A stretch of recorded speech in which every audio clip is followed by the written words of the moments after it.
Welcome to subramani.com. Thank you for subscribing. We are very close to 2000 subscribers now, and we have had more than 4500 hours of viewing. Thank you. All happened because of you. We are now multilingual. If you have noticed, I am doing it in Hindi, Gujarati, Tamil, other than English. And today I'm going to talk to you about millennials and investments. Millennials are now old, right? They're hitting 40. 1981 is the definition of a millennial. So millennials are hitting 40. And in a couple of years, they will be also talking about retirement, hopefully. Some of them are already doing, but well, except for those who are in movies, etc., not everybody is talking about retirement as of now, but yeah, they will they will soon. And the millennial is the most blamed person for not being committed to what he or she should be doing in investing. But look at it from the investor point of view. Look at it from the millennials point of view. They have not made any great amount of money in equity. Equity has given them returns which have fluctuated a lot. They're confused from the signals that they get from the media.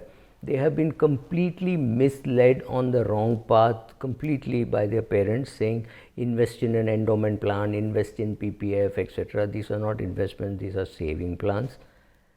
Why would you blame these kids for not investing enough or not saving enough? They have seen their parents mess up pretty badly. So, right, a father who has put money in PMC Bank and lost it, what is he going to tell his kids about investing, right? So, are the parents credible enough to give advice to the kids? I really don't know, because some of the worst investment decisions done by our generation, kids are happy to look at it and say, look, this is what you did, so you should not be giving me any advice. So it is easy for us to criticize the parents. Maybe the parents were also not very sure as to where to invest, where to open a bank account. They had no such information. So they also messed up, and but now at least they shouldn't be acting as advisors. They should get the kids to do it themselves.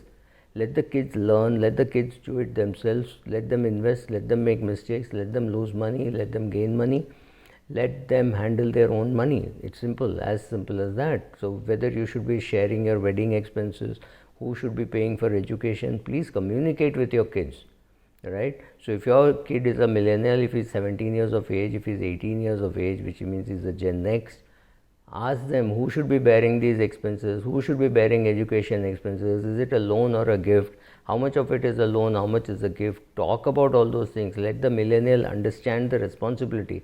Once they understand the responsibility, they will know how much they have to earn, how much they have to repay, why they have to repay. I mean, it's perfectly legitimate to say, look, I made a hole in my provident fund by borrowing money for you, and I have given a bank guarantee to HDFC because the home loan which I took is partially not repaid, and your educational loan sits on top of that. So therefore, but at least talk, at least let the kids know what you're doing and what you're not doing, right? Financial communication is important. And our generation keeps telling the kids, oh, we stood in the queue for milk, we stood in the ration queue, movie tickets, we have to stand in the queue. That's fine, you did it, it's your problem, you've suffered it. Don't expect your kids also to suffer. You didn't suffer what your parents suffered, so you have no business talking about that kind of suffering.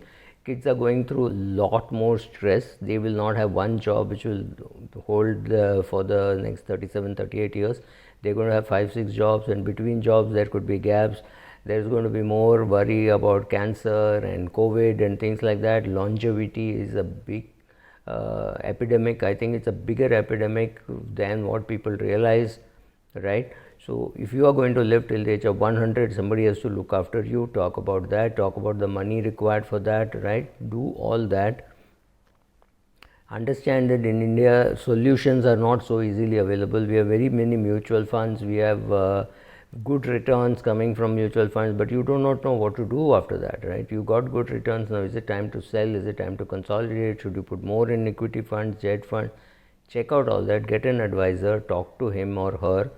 and based on all that you take your decision. But still, making your will, making a goal statement, deciding which investment vehicle you will choose for which goal, right? Do all that. Be ready to just pass away tonight, but you also need to know that you could live another 30-40 years. So you have to prepare for both the 30-40 years stay and the one day stay, right? So you need to prepare for both. Thank you.